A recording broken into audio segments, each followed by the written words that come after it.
رو رفتن جلو. ضمیر ناخودآگاه، عملکرد ذهن میدونستن چجوریه. یکی از چیزایی که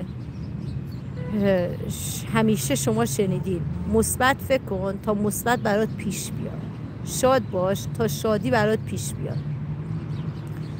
و یه نکته خیلی مهم که اینجا هست اینه که شما داری به ذهنت یاد میدی این باور رو تو ذهنت حک میکنی که من اگه مثبت فکر کنم برام مثبت پیش میاد.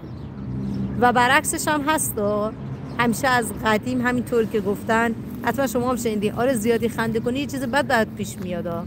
اونم یک باور هستش که در ذهن شخص پیش میاد و شخص یهو میبینی مثلا یه روزی بوده که زیاد خنده کرده، یه دفعه میره ترافیک میشه، یهو میره تصادف، چون تو ذهنش همون موقع آورده من الان دارم زیاد خنده میکنم، نکنه یه دفعه پشت هر خنده یه گریه‌ای باشه، یه چیز سخت